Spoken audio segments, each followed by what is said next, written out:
आज ये हरियाणा प्रदेश के 22 जिलों में से 13वां जिला है करनाल। और विधानसभा की मैं अगर बात करूं तो लगभग ये 43वीं विधानसभा है। 41 विधानसभा हम इससे पहले कवर कर चुके थे। आज 2 विधानसभा कवर कर करके आए हैं। इसके बाद हम घरौंडा जाएंगे और असंध जाएंगे और फिर शाम को कवर करते करते शहर का लास्ट में कार्यक्रम करेंगे। यानी 46 विधानसभाएं हम कंप्लीट कर लेंगे आज रात्रि तक। कल कुरुक्षेत्र और परसों यमुनानगर के कार्यक्रम है। इस 5वें फेज में, 5वें पड़ाव में लगभग 55 से तकरीबन तकरीबन विधानसभा क्षेत्रों का दौरा हम जो है युवा जोड़ो कार्यक्रम के तहत गांवों में, शहरों में, कस्बों में जाकर के लोगों को, युवाओं को विशेष तौर पर जोड़ने का पार्टी के साथ की विचारधारा के साथ काम कर रहे हैं। और इतना अच्छा रिस्पॉन्स है, चारों तरफ आप देख रहे हो, बारिश और खराब मौसम, कहीं हुमस, उसके बावजूद भी सैकड़ों की संख्या में लोग निकल करके आ रहे हैं। लोग ये मानते हैं कि वैकल्पिक राजनीति यानी बीजेपी से दूसरा विकल्प भविष्य में क्या होगा, उसकी जब तलाश और खोजबीन करते हैं तो भाई दुष्यंत सिंह चौटाला और जननायक जनता पार्टी ही ऑल्टरनेटिव नजर आता है। कांग्रेस जो डिवाइडेड है, बटी हुई है, सिर फटोवल है और कांग्रेस एक दूसरे को हराने में लगी, वो बीजेपी से लड़ाई नहीं लड़ सकती। आप इसी बात से अचंभा मानेंगे कि 37 विधायकों वाली पार्टी अभी तक अपना नेता प्रतिपक्ष तय नहीं कर पाई। इसलिए प्रदेश की जनता जो बीजेपी से त्रस्त होकर हाहाकार का जो है ना वो उसको उसमें व्यतीत कर रही है, तो आज जहां भी हम जा रहे हैं वो एक मानते हैं कि वैकल्पिक तौर पर आप लोग लड़ाई लड़ो, 4 साल संघर्ष करो और भविष्य में चौधरी देवीलाल जी के सोच की सरकार प्रदेश की जनता जरूर है। सर, काफी ऐसे सवाल है जो पब्लिक जानना चाहते हैं, जो जेजेपी पार्टी के सदस्य रह चुके हैं वो जानना चाहते हैं। 2019 के अंदर 10 सीटें आपकी आई थी और उसके बाद बीजेपी के साथ गठबंधन किया, और जब मुख्यमंत्री मनोहर लाल खट्टर को नायब सैनिक को बनाया गया तो उसके बाद ऐसी क्या बात हुई जो गठबंधन को बनाया? गठबंधन तोड़ने का फैसला और ये जो तमाम फैसले हैं ये किसी से छुपे, प्रत्यक्ष को प्रमाण की आवश्यकता नहीं। दुष्यंत जी चाहते थे कि पेंशन 5100 हो जाए, 75% आरक्षण हरियाणा प्रदेश में सुचारू रूप से लागू हो जाए, और कुछ ऐसे मुद्दे थे जिस पर भारतीय जनता पार्टी और उनके लोग संजीदा नहीं थे, और इसीलिए उन्होंने गठबंधन तोड़कर चुनाव लड़ने का फैसला। तो गठबंधन के बाद आपको लगता नहीं बीजेपी पार्टी में सदस्यता की गिरावट भी आई है? नहीं, ऐसा कुछ नहीं है, समय और हालात परिस्थितियां होते हैं। पिछली बार द्विपक्षीय चुनाव था, बीजेपी को हराने के लिए और बीजेपी को जिताने के लिए, तीसरे की कोई जगह नहीं। और उस सिनेरियो में कांग्रेस पार्टी को लोगों ने मैंडेट दिया, मगर वो जैसे कहते हैं घराई हुई लक्ष्मी को ठोकर मार दी हुड्डा साहब। इस बार तो 70 सीटें आनी चाहिए थी, इतना माहौल था। हम सुनते हैं गाँव में कि जैसा देवीलाल जी का माहौल था 1987 में, वैसा माहौल था इस बार कांग्रेस का। 2019 में आपकी 10 सीटें आई थी, उसके बाद 2024 के जब चुनाव आए 10 में से एक भी सीट नहीं पाई। हालात परिस्थितियां बहुत कुछ बदल देती हैं। चौधरी देवीलाल जी देश के प्रधानमंत्री बन गए, बल्कि उन्होंने उप प्रधानमंत्री का पद ग्रहण किया, अपने सिर पर रखे हुए ताज को वीपी सिंह जी के सिर पर रख दिया। उसके बाद जब वो एक विधानसभा का चुनाव लड़े तो एक साधारण से नौजवान से वो चुनाव हार गए। फिर समय पलटा और उन्हीं की सोच की पार्टी की सरकार 1999 में फिर सत्ता में आई। हालात परिस्थितियां राजनीति में बहुत कुछ बदल देती हैं। तो युवाओं के लिए क्या है जो युवा आपसे जुड़ेंगे जेजी अरे पार्टी युवाओं के लिए तो किया ही जननायक जनता पार्टी ने। आप इसी से देखिए कि 75% का बिल दुष्यंत जी लेकर के आए। कितना बड़ा इंडस्ट्रियल सेक्टर है हरियाणा में, उसमें अगर हमें हमारा हिस्सा मिल जाए तो कितना बड़ा जो है ना, जो बेरोजगारी की खाई है उसको भरने का एक बहुत बड़ा काम हो सकता है।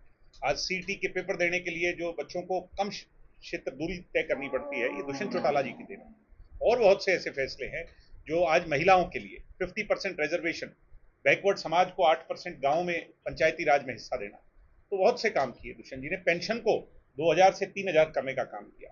दिग्विजय जी, सुभाष बराड़ा के बेटे को 18 जुलाई को विकास बराला को एएजी के पद पर नियुक्त किया गया था, आज उसकी नियुक्ति रद्द कर दी, क्या कहना चाहेंगे? नहीं, मैं ये नहीं मानता। देखिए, किसी को सिर्फ इसलिए बुरा नहीं कहना चाहिए क्योंकि राजनीतिक द्वेष या कोई ऐसी बात हो। सुभाष बराड़ा जी का बेटा भी अपनी योग्यता के अनुसार अपनी भविष्य की जो है ना उसमें काम कर सकता है, प्रयास कर सकता है।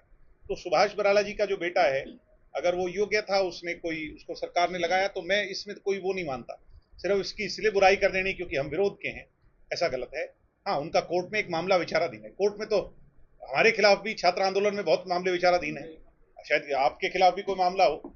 तो कोर्ट जब मुद्दा आ जाए तब उस पर तीखा टिप्पणी होनी चाहिए। खाद को लेकर किसान सड़कों पर बैठे हैं, खाद नहीं मिल रहा है। मुद्दा ये है, सुभाष बराड़ा का बेटा मुद्दा नहीं है हरियाणा का, ये मुद्दा है कि डीएपी के लिए, खाद के लिए कैसे त्राही जो किसान है उसको लाठी डंडों का पुलिस का सामना करना पड़ रहा है, लाइनों में लगना पड़ रहा है। तो इससे बदहाल समय हमने हरियाणा प्रदेश का नहीं देखा। तो ये भी कहना है कि हम चाहे जितनी बड़ी महंगाई हो, हमें कुछ ना मिले, फिर भी हम भारतीय जनता पार्टी की चुने। कुछ लोगों का ये भी कहना है। वो इस तरीके के अंधभक्त जो है वो अब ये उनका समय जो है वो जाने का आ चुका है। कभी हरियाणा प्रदेश में धर्म जाति के नाम पर बंटवारा नहीं हुआ था। धर्म के नाम पर तो कभी नहीं हुआ था, जाति के नाम पर तो जो भजनलाल जी करते आए, मगर धर्म के नाम पर बंटवारा नहीं हुआ। जहां बहुत कम संख्या है माइनॉरिटी की, ऐसे प्रदेश में भी इतना खौफ पैदा कर दिया। मैं आज सवाल पूछता हूं बीजेपी के लोगों से। हिंदुस्तान पहला देश है जिसमें मेजॉरिटी को माइनॉरिटी से डरा करके राज किया जा रहा है। अमूमन होता है कि माइनॉरिटी को मेजॉरिटी से डरा करके अपना हक और हिस्सा लिया जाता है। यहां उल्टी गंगा बह रही है, यानी जो थोड़े हिस्से में है उनसे डरा करके, और जो बहुमूल्य है, जो बहुपक्षीय हैं, वो राज कर रहे हैं। तो ये आप बस्तली से बस्तली गुजरात तक ट्रैक्टर में बैठते रहे। मुख्यमंत्री ने कहा था 6 महीने के अंदर कोई भी सड़क ऐसी नहीं मिलेगी, ना गड्ढे मिलेंगे। आपने बनाई थी पहले वो। हमने पीडब्ल्यूडी जब दुष्यंत जी के पास था तो प्रदेश के अंदर सबसे ज्यादा विकसित सड़कें बनाने का काम किया, नए हाईवेज लाने का काम किया। अब आप देख रहे हो इन लोगों के पास तो रेवेन्यू ही नहीं है। ये तो बिजली के प्राइस इंक्रीज कर करके कभी लोगों का पैसा उनकी जेब से ठगी ठोरी कर रहे हैं, और नहीं काम चलता तो पुलिस वालों कह रहे हैं कि चालान काटो। अगर ये पुलिस इतनी सख्त हो जाए, जो क्राइम का बदहाली है आज प्रदेश के अंदर, आप देख रहे हो डॉक्टरों की हत्या हो रही है, प्रिंसिपल की हत्या हो रही है, कोई भी सुरक्षित नहीं है, नेताओं को धमकियां मिल रही हैं।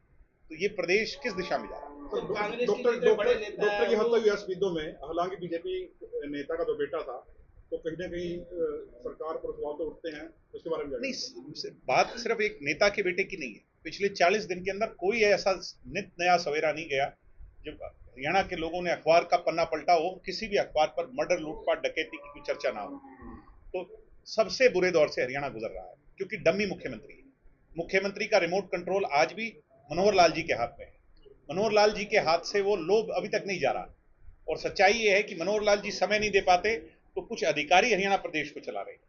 प्रजातंत्र में, डेमोक्रेसी में ब्यूरोक्रेसी जब हावी होगी तो प्रजातंत्र कमजोर होगा। जब पेंशन का नाम आता है तो नेताजी वो बीजेपी में शामिल हो गए हैं। वो क्या, वो डर से शामिल हुए हैं? उसके लिए क्या कौन शामिल हुए? काफी जो नेता है, जैसे ये सब हुड्डा जी ने भगाए हुए हैं। हुड्डा जी ने प्राइवेट लिमिटेड कंपनी बना दिया कांग्रेस पार्टी को, क्षेत्र की पार्टी बना दिया, और रीजनल और जब जातीय पार्टी बन जाती है तो दूसरे चले जाएंगे। कुलदीप बिश्नोई चले गए, किरण चौधरी चली गई, या अशोक तंवर चले गए, ABCD मतलब सभी चले जाएंगे। हुड्डा जी तो चाहते हैं कि यहाँ तो कोई बचे ही ना। वो तो हमें बी टीम कह देते हैं, और वो तो ये चाहते हैं कि दुष्यंत और बाकी राजनीतिक दल, क्षेत्रीय राजनीतिक दल भी घर बैठ जाएं। इस प्रदेश में सिर्फ बाप और बेटा राज करें, बाकी सब घर बैठ जाएं। सबसे पहले मैं पत्रकार साथियों को धन्यवाद करता हूं जिन्होंने अपने कीमती समय में समय निकाला। आज जननायक जनता पार्टी के प्रदेश अध्यक्ष मेरे निवास स्थान पर लंच करने के लिए पहुंचे। भाई साहब ने लंच किया, साथ में कार्यकर्ताओं ने भी लंच किया, और यूथ जगाओ, यूथ को साथ लेकर चलो का नारा देकर सभी युवा साथियों ने तहे दिल से उनका स्वागत भी किया। ट्रैक्टर के काफिले के साथ उनका स्वागत किया, फूल मालाओं से स्वागत किया। तो सैकड़ों ट्रैक्टर लेकर बस्तली गांव से आप गांव में गुनियाना में लेकर आए। हम बस्तली गांव से हमारा ट्रैक्टर काफिला था, और हमारे काफिले में कम से कम 25-30 ट्रैक्टर थे, बाकी हमारी गाड़ी और बाइक थी। तो आपको लगता है आने वाले समय में जजपा पार्टी युवाओं की पार्टी होने वाली है? देखो, जब भी हमारा देश गुलाम हुआ था, देश को आजाद कराने के लिए हमारे युवा आगे आए थे। वो युवा थे भगत सिंह, चंद्रशेखर आजाद, बिट्टू केशवर दत्त। उसी प्रकार जो हमारे देश को आजाद कराना है और युवाओं को साथ लेकर चलना है, युवाओं की सरकार लेनी है, तो युवाओं को आजादी दिलवाने के लिए हमारे युवा आगे आए हैं। वो है भाई दुष्यंत चौटाला जी, वो है भाई दिग्विजय चौटाला जी। तो आपको लगता नहीं भारतीय जनता पार्टी मजबूत पार्टी और बड़ी पार्टी बन चुकी है? अब कांग्रेस और पार्टियां इसमें मिल चुकी हैं, तो आज दूसरी पार्टियां छोटी पड़ रही हैं। भाई साहब, सदा सर्द ऋतु रहती और सदा गर्म ऋतु रहती, परिवर्तन ही सरकार का नियम है, परिवर्तन होता रहता है। आप आज देखो, मौसम सवेरे धूप थी, अब बारिश आ चुकी है। ये समय कभी बदल सकता है, यानी बदल सकता है, आपको लगता है? भाई साहब, मैं बताना चाहता हूँ, बीजेपी पार्टी एक ऐसी पार्टी है जो व्यक्ति को रातों रात गरीब बना देती है और अगले दिन उसको अमीर बना देती है। ऐसे देखा गया है, बड़े बड़े अध्यक्ष जिसका नाम भी नहीं था उनको अध्यक्ष बना देते। नहीं, मैं आपको एक छोटा सा एग्जांपल दे रहा हूँ। जब चुनाव का समय आता है तो सबके BPL कार्ड बना देती है, सबको गरीब बना देती है। जब सरकार आती है तो सबके BPL कार्ड काट देती है और उनको अमीर कर देती है। तो अपने कार्यकर्ता को लॉलीपॉप ऐसे ही देते हैं, ये भी देखा गया है। कार्यकर्ता का जो मान सम्मान है वो जननायक जनता पार्टी में है, चौटाला परिवार में है। हरियाणा के अंदर 90 विधानसभा सीट है, तो सभी विधानसभा सीटों से युवाओं को जोड़ा जाएगा। बिल्कुल बिल्कुल युवाओं को जोड़ा जाएगा और आने वाले विधानसभा और लोकसभा चुनाव में भी युवाओं को ही जननायक जनता पार्टी आगे लेकर आएगी। तो इलेक्शन की तैयारी की जा रही है, देखा जा रहा है इलेक्शन की जो रैलियां निकल रही है, तो इलेक्शन की तैयारियां दिख रही है। मिशन 2029 अभी सब।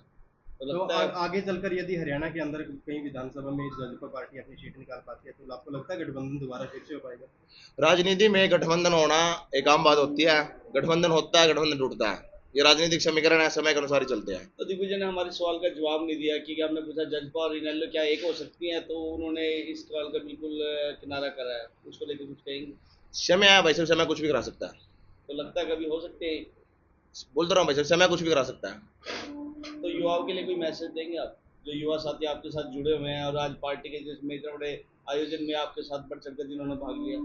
युवा साथियों की मैसेज नशे से दूर रहो और राजनीति में आओ। आप जैसे युवाओं की देश को जरूरत है और देश की राजनीति को युवा ही बचाएगा और युवा ही देश का भविष्य है।